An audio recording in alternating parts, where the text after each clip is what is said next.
Good afternoon. We'll just give it one more minute, 30 seconds to let folks join, and then we'll get started.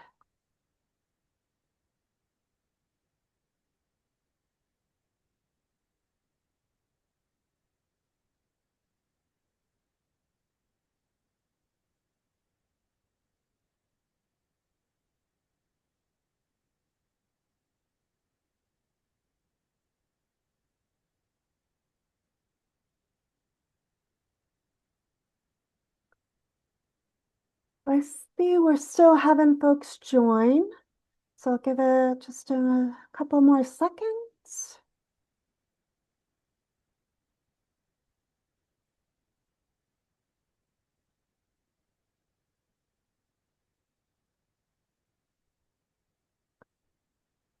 All right, well, we'll get started, and then the more folks who join, the more the merrier. Hi, everyone. I'm Dee Logan. I'm part of the CIRC Center here at UMass Chan Medical School. And I am delighted that you've all joined us this afternoon for our webinar by Joshua Calorino, Davey Yu, and Tracy Neville, from outreach to shared leadership, expanding collaborations with young adults with lived expertise. And this webinar is being recorded, and the slides and the recording will be made available on the Transitions to Adulthood Center for Research in a few weeks' time. And again, I just want to thank everyone for joining us. And now I'm going to turn it over to our presenters. Thank you. Thank you so much, Dee, for the warm introduction. And hello and welcome to everyone who's joined us today. Thank you so much for being here. My name is Tracy Neville, and I am part of the CIRC Center here at UMass Chan Medical School and Temple University. As we're getting into the presentation today, feel free to put your name and where you're calling in from into the chat. We'd love to hear from you. In addition, if you have any questions that arise throughout the presentation, please feel free to use the Zoom chat and place them there, or hold them until the end of today's presentation. We will have some dedicated time for questions and answers before we wrap up today's webinar.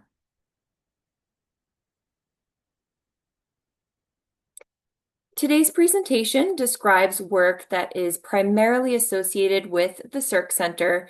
This is a rehabilitation research and training center that was awarded to UMass Chan Medical School in 2023.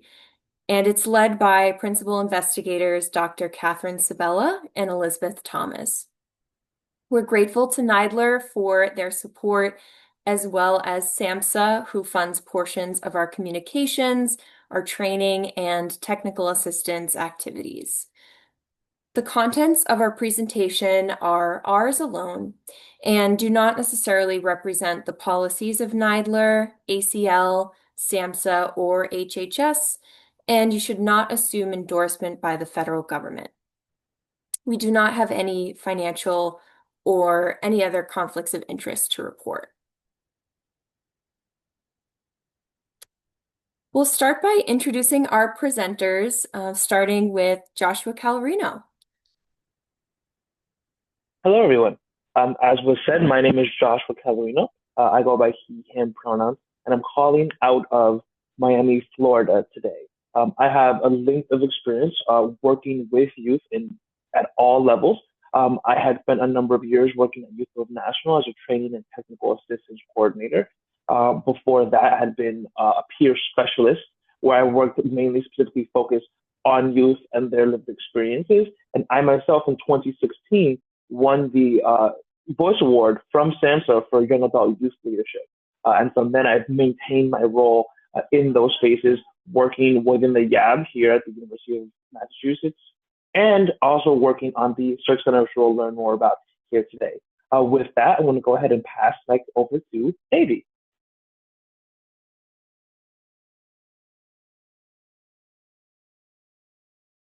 You're muted, Dave. Thank you for that. Yeah, also calling in from Florida, honored to serve as part of the Young Adult Advisory Board as a member as well as a co-investigator for the R5 research study, also known as the How Do You Do community study. I've been serving as part of the app since March of 2024. And outside of the UMass Center, I work broadly as a consultant to mental health nonprofits and projects, bringing in strategic expertise and clarity centered on both lived experience as well as technical expertise. More broadly, I've been a public speaker and presenter at several conferences and have earned my undergraduate studies at Vanderbilt in engineering management. I'm very excited to present with you all and share our findings. And I'll pass it to Tracy to introduce herself. Great. Thank you both. And I'm Tracy, she, her. I'm a research coordinator too with UMass Chan Medical School with over 3 years of experience. And bringing expertise in project management, I help to ensure that day-to-day operations are smooth for multiple different research studies within our center, many of which are national in scope. I also co-facilitate the Young Adult Advisory Board housed within UMass Chan alongside my colleague May Pearlstein.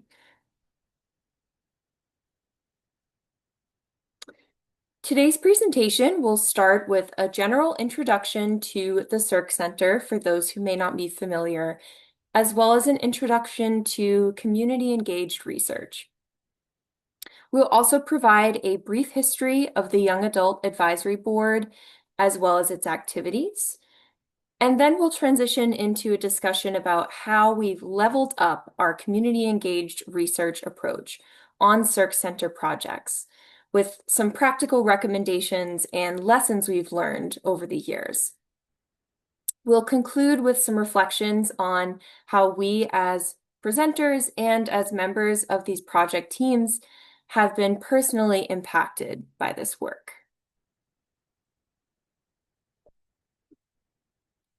So the CIRC Center stands for the Center for Community Inclusion and Reflective Collaboration. And this is a national leader in state-of-the-art research and knowledge translation activities aimed to significantly advance community living and participation outcomes among young adults with serious mental health conditions. The CIRC Center is truly a collaboration among multiple institutions of higher education, organizations that support young adults, as well as young adults themselves with lived experience. CIRC was founded as a collaboration between two long-standing rehabilitation research and training centers, also funded by NIDLR. The first is the Learning and Working RRTC here at UMass Chan Medical School, which has focused on school and work outcomes among young adults with serious mental health conditions. And the second is Temple University's RRTC on community living and participation, focused primarily on adults with psychiatric disabilities. Importantly, both of these RRTCs have a long-standing history of community-engaged and participatory approaches to research, training, and knowledge translation. CIRC would not be possible without this pioneering work of these two RRTCs, and so we're grateful for all of the people that made them possible over the years. On the next slide, we will talk about some of the guiding principles that inform the CIRC Center. Within CIRC, we have several guiding principles, assumptions, and values. The first is that we approach our work from a disability justice perspective. This includes a focus on intersectionality, as well as recognizing that the experience of disability is shaped by a person's multiple social identities, as well as the social institutions and processes that contribute to oppression. All of our research projects attend to this and ultimately seek to address the community participation needs of young adults with serious mental health conditions, and especially those with the greatest support needs. Second, we have adopted the social model of disability into our work, with many of our projects seeking to address environmental barriers to community living and participation. This may include stigma and discrimination, as well as systemic barriers. Third is that we approach our center activities through a developmental perspective. This recognizes the normative developmental milestones, needs, and experiences of young adulthood. And finally, and perhaps most importantly to the context of today's presentation, is that we employ methods and values of participatory action research, and these fall under the umbrella of community-engaged research, which my colleague Davey will discuss a bit further on the next slide. What this means for us is that we employ young adults with lived expertise in full-time positions, as well as partnering with young adults through consultantship on our Young Adult Advisory Board. However, it's also important to note that we also involve family members of those with mental health conditions on our Family Advisory Board, and then a number of community partners with various experiences, both lived and professional expertise, through our Invested Community Partners Advisory Board. So next, I will pass the mic to Davey.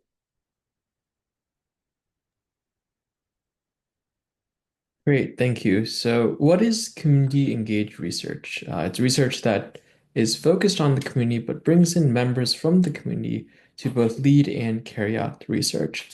It's been shown that in undertaking this process, this significantly improves three primary factors: the relevance of the work being done, the transparency of the research objectives being undertaken, as well as the ultimate dissemination of the knowledge acquired from the research being done.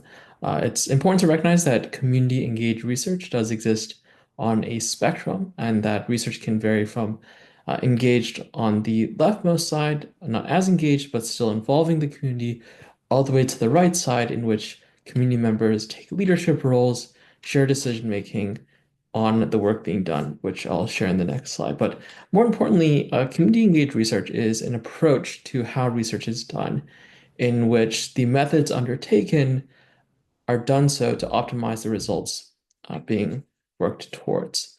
More broadly, with engaging in youth and young adults, we're able to improve the research being done, the training processes undertaken to engage youth and adults, and ultimately the knowledge that's created and shared more broadly with the community. The ultimate goals are that we want to build capacity in carrying out the research objectives, while also bringing in members of the community in strategic and meaningful roles. These are typically seen as co-research or co-leadership roles, where young adults or members of the community are in leadership positions, such as co-investigators, deciding, directing the research, serving as data analysts, processing the research results, interviewers, folks who are connecting with members of the community to undertake the interviews and to gather the qualitative data. And so all in all, community engaged research is a methodology, it's an approach to research that can ultimately create the best results by bringing in those community members in a way that is well intended as well as well informed. Next, please. So you'll see here in the ladder of community engagement that there is significant rungs that vary from not as involved, but still engaging in the community, to extremely involved in sharing leadership with members.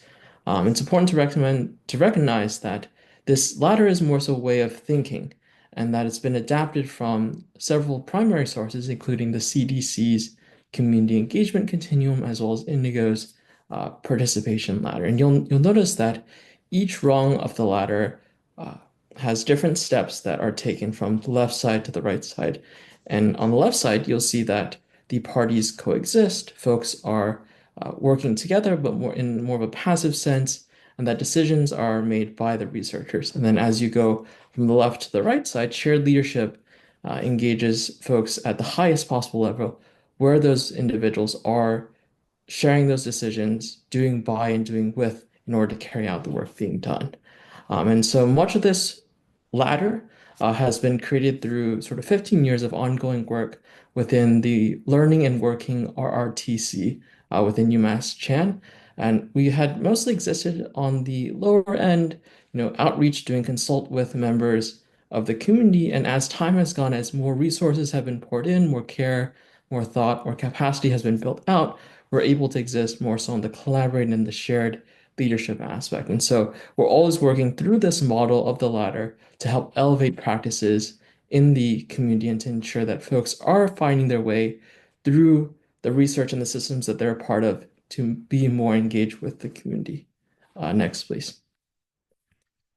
One notable example within the latter is the Young Adult Advisory Board, in which we bring in folks that are of lived experience, are youth and young adults, and are also diverse in terms of the mental health engagement within the system, behavioral health system engagement.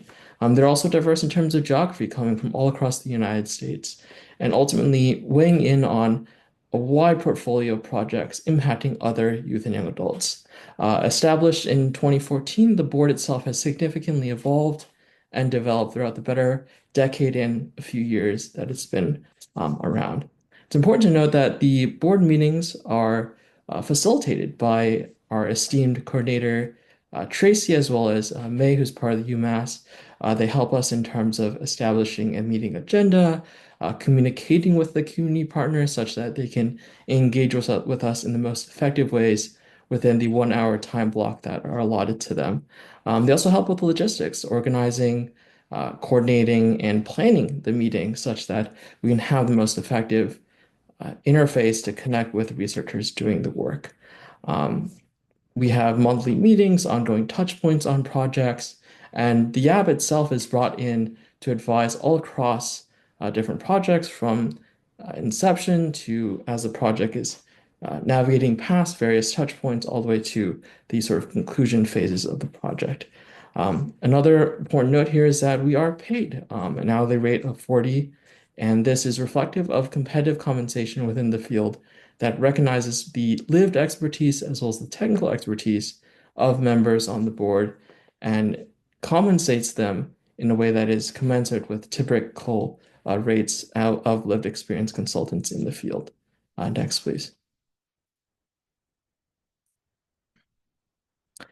So the YAB does consult on a variety of different projects, different life cycles. One notably is the grant writing process. We review, help advise on, provide different edits to grants as they're being developed to help influence the structure of the proposal, the language, as well as the framing, ensuring that the right perspectives are being embedded as the funding is working towards being attained. We also help identify better research questions, ensuring that the interviews being done, surveys, data being collected, that the questions asked are insightful, empathetic, sympathetic, and compassionate. That the questions are done from the right mindset and the right set of circumstances. Furthermore, we also help with knowledge translation, guiding the means, the methods, the mechanisms, helping ask questions like, what really resonates? How can that, what is being resonated, optimized? How can we build the foundation to create better knowledge translation products and solutions? And so as we are the communities of focus, also advising on these projects are able to add value and to move along these projects in a meaningful way forward. Next, please. We have a wide portfolio of projects that the app has been incredibly honored to be a part of, including from NIDLR, the National Institute on Disability, Independent Living, and Rehabilitation Research. They're a significant funder for a lot of projects that we undertake. A notable one is the How Do You Do Community Mixed Method Study, where we share leadership through the co-investigator, interviewer, data analyst roles to ensure that the processes being developed are done so from the community's lens and perspective. We also have advised on tip sheets across a ranging number of topics, ensuring that they're accessible, they're relevant, and they're ultimately useful to the people that are navigating these challenges and questions day to day. We also have the Engage initiative, where we work together through what's called a logic model to better understand how to engage the YAB, how to better engage young adults from the community as the work is being done through the YAB, ultimately wanting to improve the strategy of the approach, the quality, as well as the outcomes. Last but not least, we have the toolkit about the YAB that shares our lessons learned, strategies created, methods valued, providing the best practices that can guide other teams in the process of building their own YAB or adapted version of the YAB. Last but not least, we have comics that are easily accessible, they're fun, but ultimately provide information in a way that resonates with young adults that are out there. Next, please. So you may be wondering at this point, great, all this information about that. Yeah, how can I do this? How can I bring in youth and young adults in this way? How can I think about, best ways to enhance or to optimize my current approach? Ask no further. If you scan this code, you'll be able to see the sort of building blocks, uh, the methods in which you can build a meaningful and effective YAB at your organization. And so a lot of the work being done around this toolkit is designed so that it's adaptable to unique populations and can be relevant no matter the team or the communities that you're a part of. So access this and be able to learn about how to do it. And you can also reach out to our TA center to learn more about the particulars and implementation questions that you might have. Next, please. So co-leadership has a variety of different impacts, one being on the leadership decisions being undertaken. I'm very fortunate to serve as a co-investigator role along with my colleague Kristen, who I believe is on this call. We help advise on the how do you do community study as co-investigators to guide the research both from a lived expertise lens as well as a technical expertise lens, ensuring that the methods created are relevant to youth and young adults, that we're sort of bridging the separation that typically exists between researchers and the youth and young adults that they study. And so in serving in the leadership role, we co-produce in designing the phases of the research, the approach being done, as well as understanding the data that's being collected, bringing in that nuanced understanding of the insights, the variances in how people live through the communities that they engage in. We sort of bridge that gap and build a bridge while reinforcing and strengthening that bridge across time. Ultimately, the biggest impact is that we have a buy-in from the community and that the research team members look like the communities that they're studying. And that lends to relatability throughout the interview processes where an interviewee is interviewed by an interviewer who kind of looks like them as a young adult, has experienced mental health challenges, and that relatability really builds rapport as the data is being collected, the interviews are being done, as well as analyzed. And so those nuances are incredibly important as we co-lead in developing and further implementing the research processes and procedures to optimize how we talk to the community and also how we learn from the community about what we do. Without further ado, I'll pass it on to Josh to share more about co-leadership, what it looks like, and how it's happened across time. Very much appreciate you setting that up for me, Davey. And yes, so what we're going to go ahead and do is talk about leveling up a youth advisory board involvement or just youth involvement as a whole. So some ways to look at that and some ways to think about that is to bring it down to an example. So in the CIRC Center, roles were identified, defined, and developed, and this all happened between young adults and the staff happening. Not only that, but training was provided for each role to ensure that all parties knew the what and the how of the roles. And what's important to keep in mind is that these things were done before, during, and after sort of the grant writing process. So it wasn't a decision was made and then things happened, is that things happened before the decisions were made. And that's that community structure, that shared decision-making structure happening in real time. And once all of these things were done, the roles were then further defined by revisiting the topic and engaging in continual discussion and edits on each role until everyone was in agreement about it being satisfactory. And this was done weekly to have perspectives remain fresh, but also having renewed some experiences, some thoughts and feelings, and coming in with those renewed and fresh perspectives. Moreover, we had ongoing check-ins for continued professional development, both as individuals and as on a team, working as collaborators amongst one another.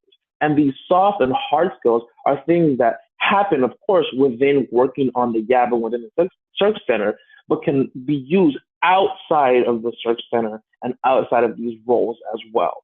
And this all happened, again, because the co-leadership had been prioritized on these CIRC Center projects during the grant writing phase and the plan that was set, again, beforehand.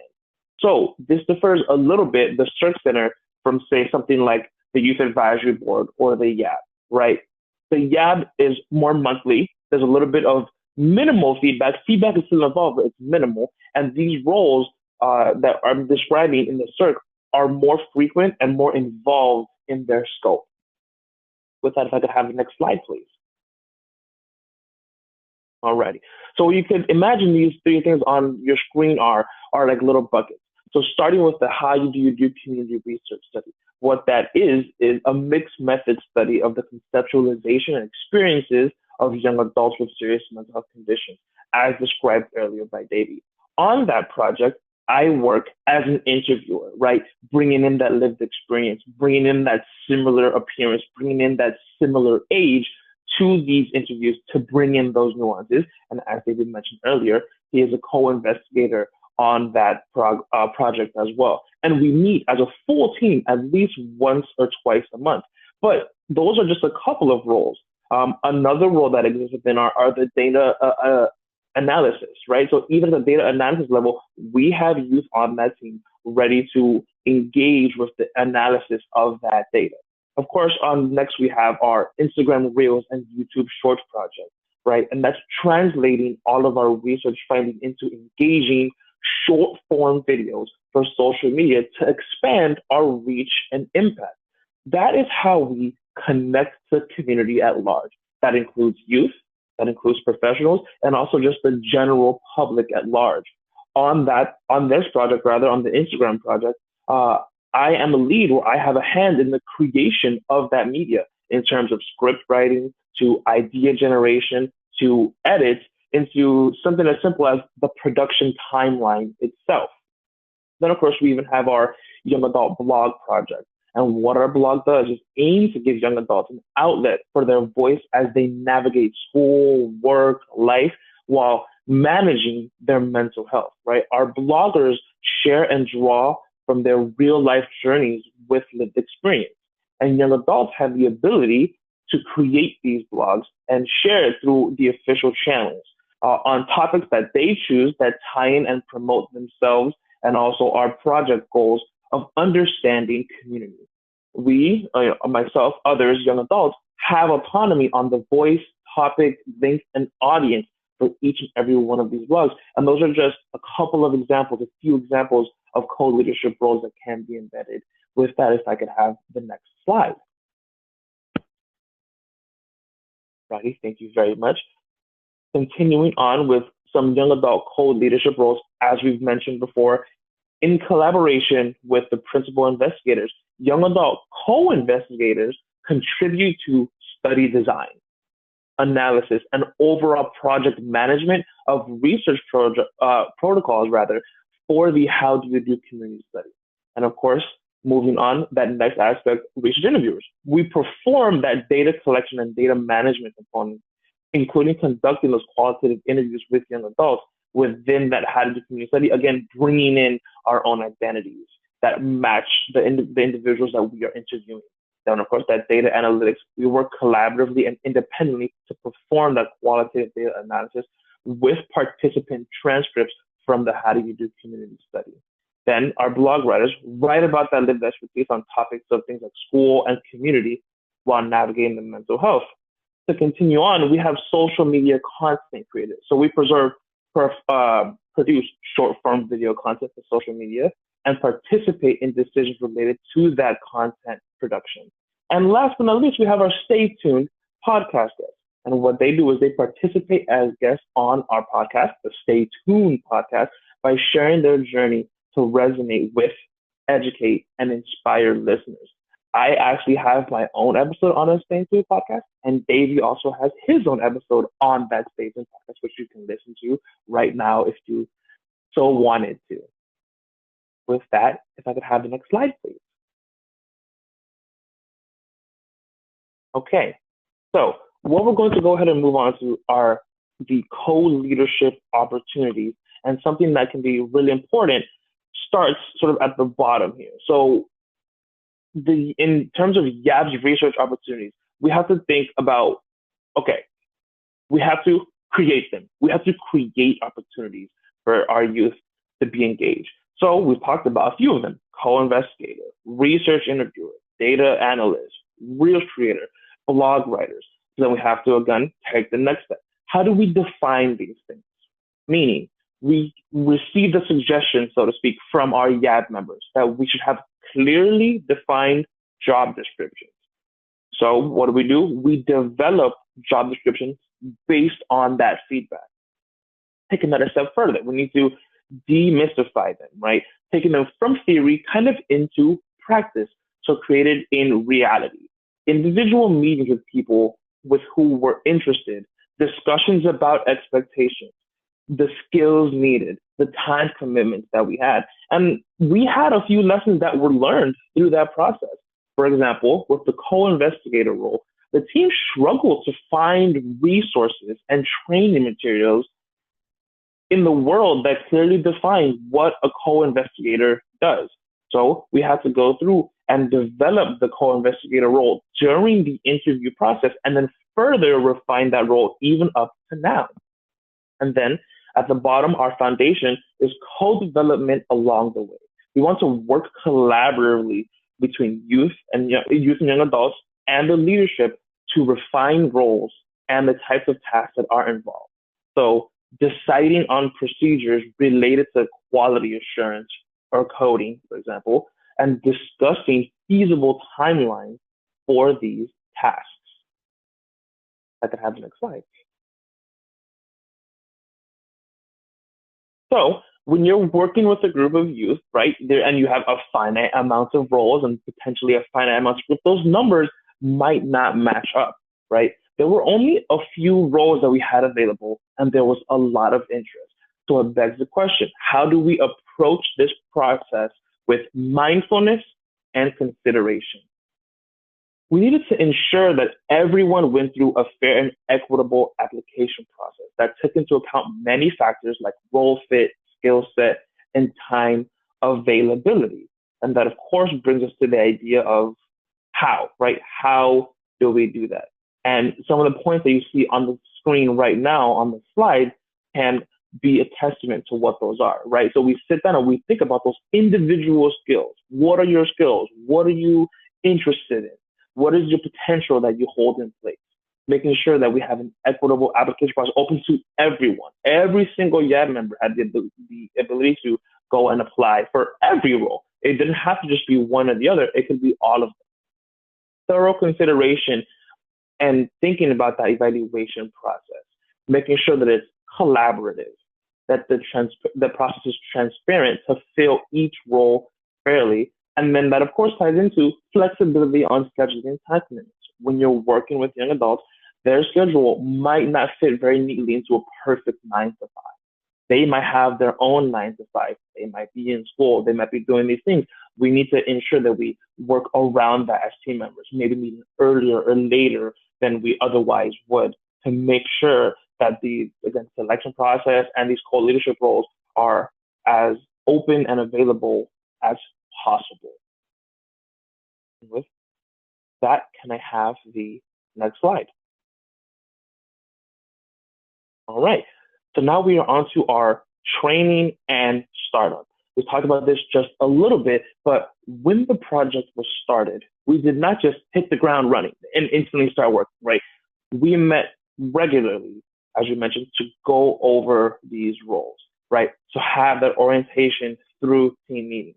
An example of having our qualitative interviewing and best research practices training. I recall myself having interview training. How does one do an interview? How does one do a constructive interview, an effective interview, an efficient interview?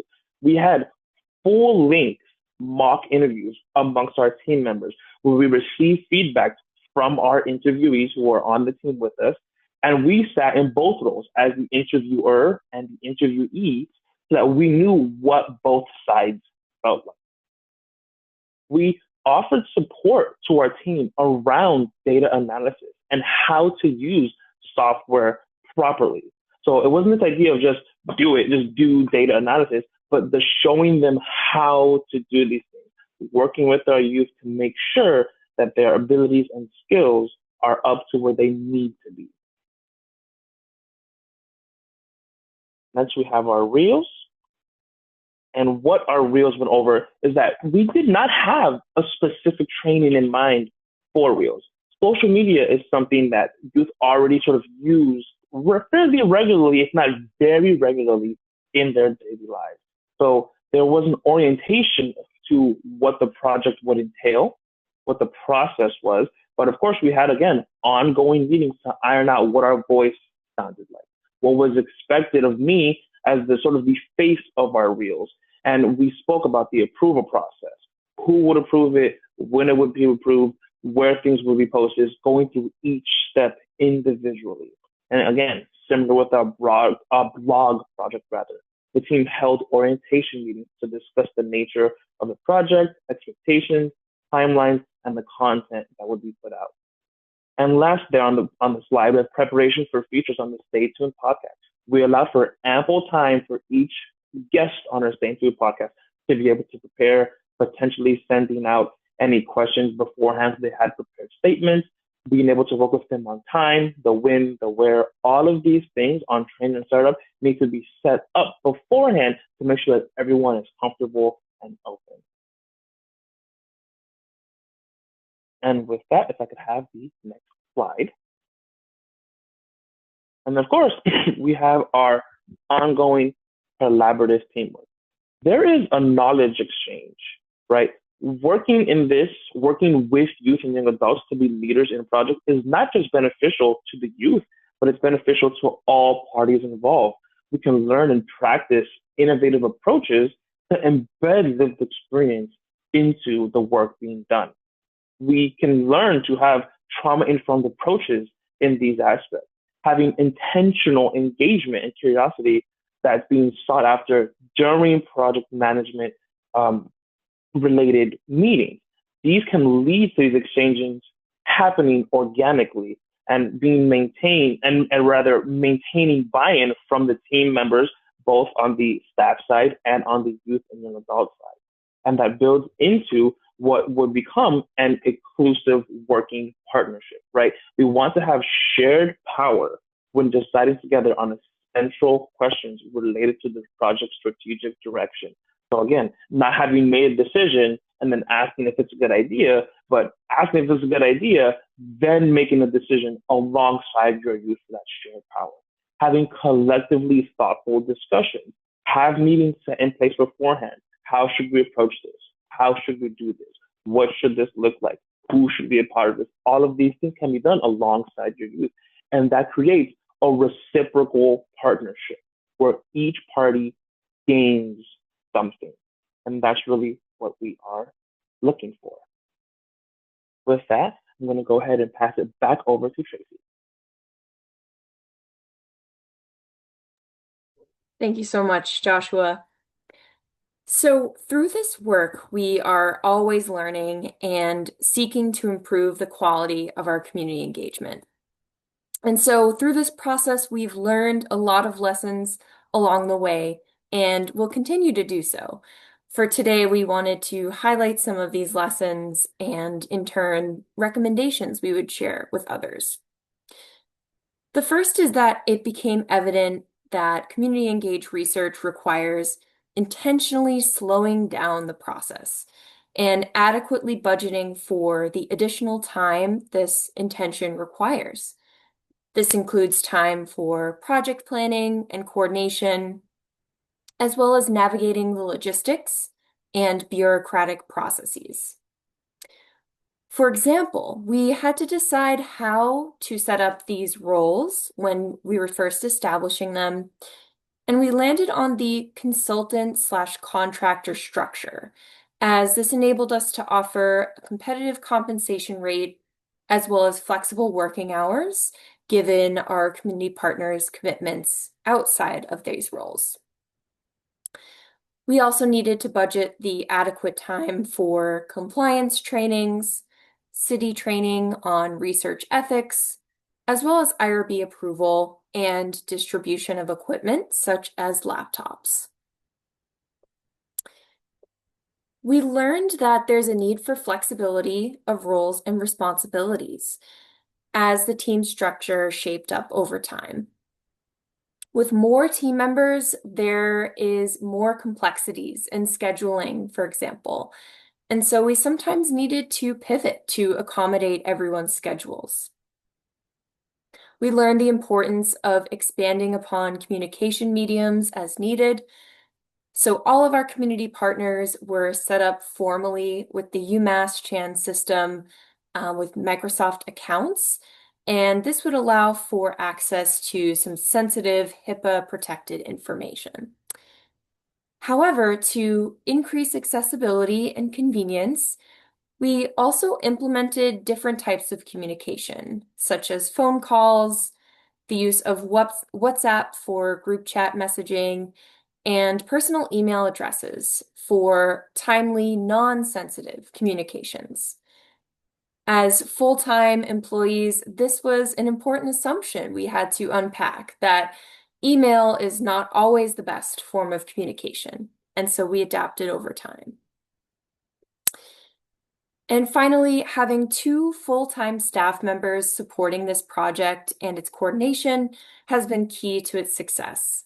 So I want to highlight my partnership with my colleague May Pearlstein, as we've both used robust use of reminders, check-ins, and task trackers to support the team and ensure that everyone was clear on their expectations throughout the process. Overall, approaching this work with flexibility and open-mindedness to alternative ways of working is key.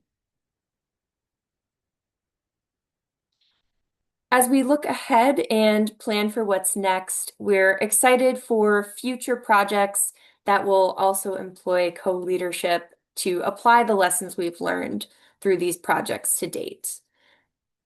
We also look forward to expanding the technical assistance that we provide to agencies, organizations, and other researchers who support young adults.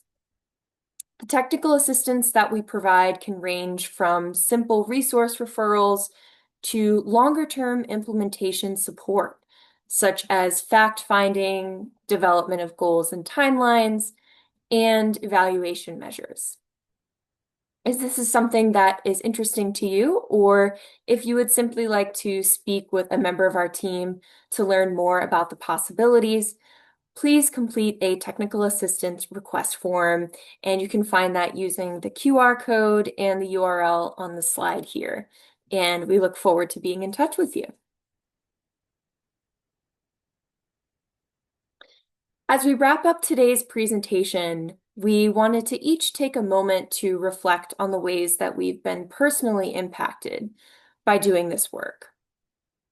For me, being a part of the CIRC Center has expanded my own perspective on community participation and how I am showing up in my life, both in person and online. This work has helped me to see community as a truly integral part of my overall wellness. I've also been impacted professionally. I've been able to gain skills in project management, resource management, and coordination of a large team, as well as having opportunities to present at conferences and get connected with others both nationally and internationally who share similar values and goals. I'll pass it to Davey. I would love to hear your reflections. Great. Thank you so much, Tracy. Yeah, it's been an incredible honor to work alongside a motivated team on this co-leadership and shared leadership work. I've learned a lot through both the formal and informal structures. Formally through the training, the skill development, building on research, how to conduct research in an equitable informative manner, but also building on my own existing skill sets, technical and research and otherwise. So incredibly honored to go through a collaborative learning process as we do the formal trainings, but also learn through our meetings and asking the right questions, working together through exploring the answers to those questions, and ultimately deciding together on how to move a project forward. And so it's been a tremendous honor to see my role be created as well as developed and continue to be enhanced across time. Been honored to also be able to present at a conference and representing the team as well as look forward to continuing to develop this shared leadership, leaning on the values, the perspectives across our team to continue building this out and providing an example and helping others do the same. I'll pass it to Josh to share some insights as well. Yeah, I think I can only second what everyone has already shared. Being an honor to be a part of this team, being able to expand my own professional expertise within research itself, not just asking the right questions, but understanding how to elicit the right response as an interviewer, how to probe, how to search, how to learn more about an individual, and especially being able to peek into the individual lives of the youth and the individuals who we are working with.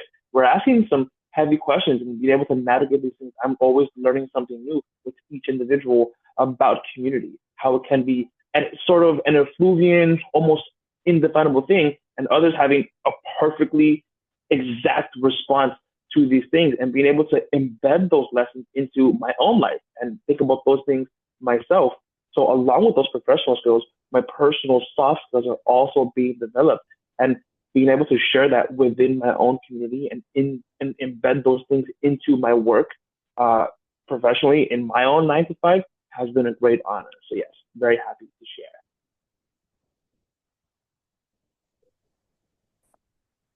And with that, we want to thank you all again so much for your participation in today's webinar. Please feel free to visit our website that's linked here and through the QR code on the slide to learn more about the CIRC Center.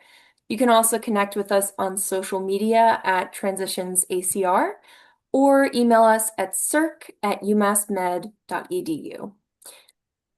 Again, please feel free to share your questions in the chat and looking forward to some Q&A.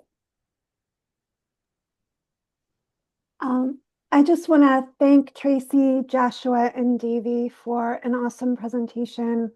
This is some really important work, and we appreciate your insight into how you've done this. We do have a question in the chat. Andrea is asking, how do you recruit participants for the YAB? Sure. Thank you, Andrea, for the question. I think it depends on, the different types of avenues that are available to us, but also connecting with people who we know through our own networks. So those may be different agencies and organizations that support young adults, school settings, as well as personal connections and referrals through snowball sampling. We actually do happen to be open to new applications for YAB members at the time of this webinar. So please feel free to connect with us at the CIRC email address or online, and we'll be happy to point you in the direction of the application form. I might add from my own experience, I sort of recruited myself by cold emailing the YAB coordinators by finding the YAB website, interested in the projects and the work being done and reaching out. And so I think folks that are connected to youth and young adults that might be interested in a role like the YAB can certainly reach out through our YAB page, to get connected. And I actually myself had a different perspective. I had actually met with some staff members from UMass at a conference, and we got to speaking, and the topic of the app had come up, and I ended up becoming a part of it through that. So there are many different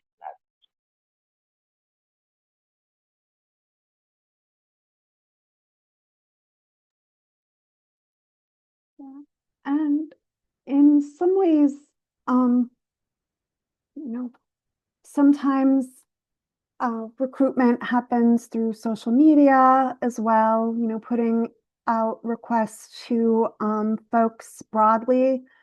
Um, I know you've done calls that way too and gotten people to um, apply for the YAB. And it is a formal interview process. It's not, you guys work hard to intentionally to find members who will be a good fit for the YAB, right?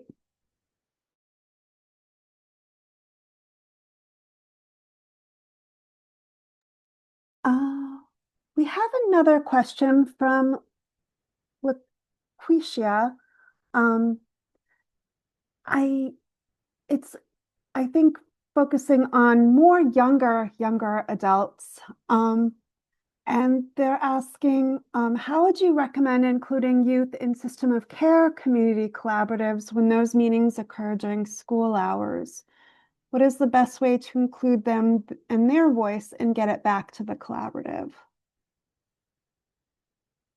I can go ahead and start with this question. I mean, the immediate answer in my mind would be the easy answer is don't have the meeting during those hours, right? That would be the easiest response would be to do it after school. Now, for a multitude of reasons, that's not always feasible. So it can be the idea of how can we still embed youth voice into these meetings, even if it's happening during school hours. I think, is there a way for you to connect with these youth after school hours to receive their responses? Not formally during the meeting, potentially you create something, adjunct or ad hoc to that to create, receive these responses from these youth and then bring it back to the meeting. Not ideal, but still an option that I would look into. Yeah, I might add that, work often doesn't have to be synchronous.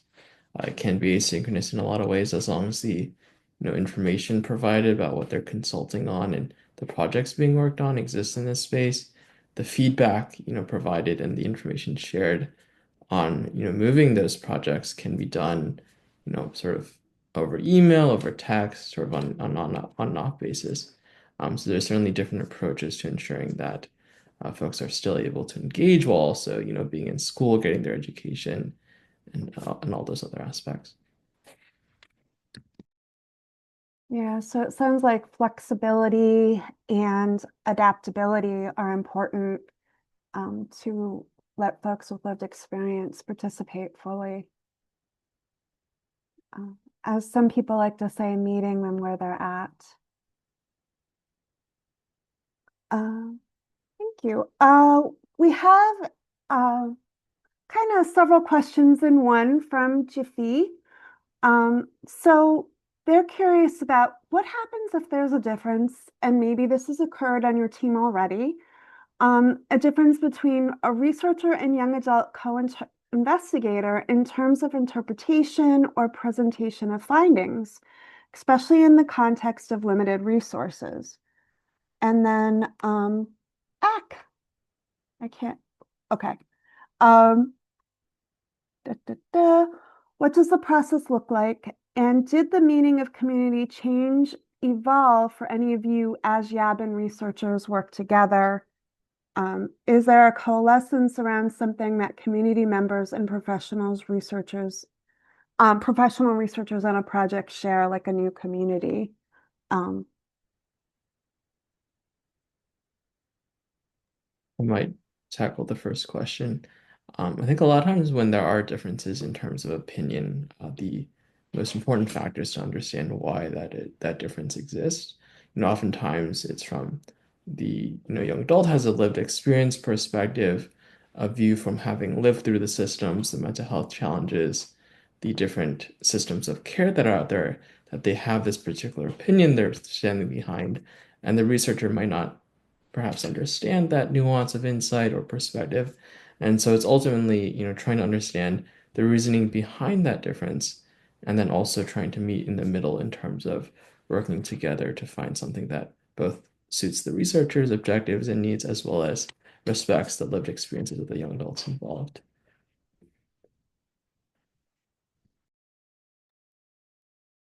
Thank you, Davey. And Thank you for the question.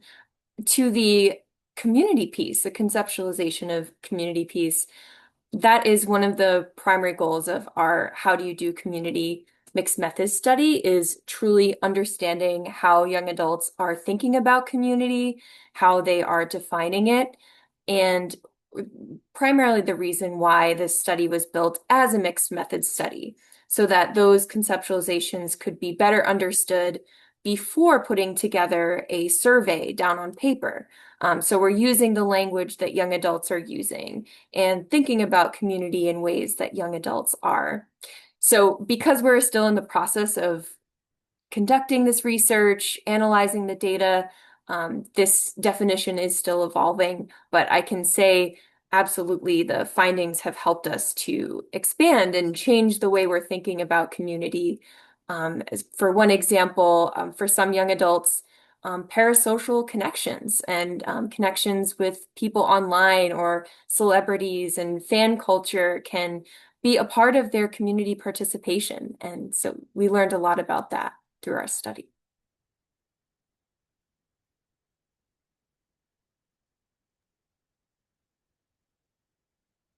Yes. Um, and then this is for UMass Chan, we can definitely answer this. I'm not sure other organizations, but can YABS work with younger people, e.g., for example, 17 years old or younger? Um, I know sorry, go ahead. Sure, Dee, I'll pass it to you as well. I can say for our young adult advisory board, we are 18 plus due to several bureaucratic factors. But in general, YABs can absolutely, and they do engage with younger groups, younger than just 18. And so if you are engaging with youth that are 17 or younger, just being mindful of parental consent that may need to be involved and some other factors such as the scheduling and working around school hours, which we were covering in an earlier question. So just some additional factors to keep in mind, but it's definitely possible. Yes, Joshua. I do want Dee to come in here as well, but one thing that comes to mind is for as Casey mentioned, for a number of reasons, but it can be difficult to create, for example, a youth advisory board in particular.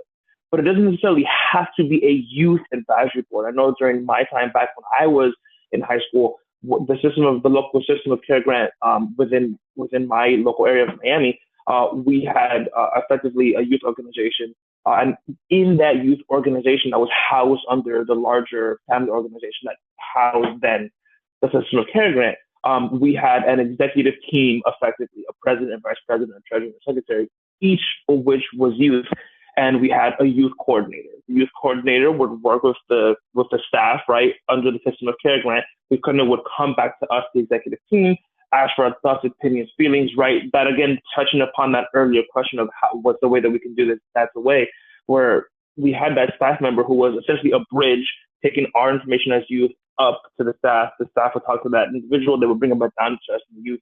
And that's one way. It doesn't necessarily have to be a YAB, although it's great things. Yeah, and Davey, did you want to weigh in before I say anything? I'll third all of the above. Absolutely. You can work with young adults. It does require a tremendous amount of flexibility and, understanding of the unique needs and wants and, challenges as well as perspectives of that demographic, but, absolutely is possible. We're actually working behind the scenes on a level up toolkit about how, young adults can be involved and engaged in sort of an ongoing capacity, and part of that toolkit might, touch on engaging with younger folks as part of the demographic. So absolutely. Yeah, for us, because it's through UMass Chan Medical School and it's a paid position, that's one of the reasons why our cutoff is 18, um, while the grant actually goes younger than that.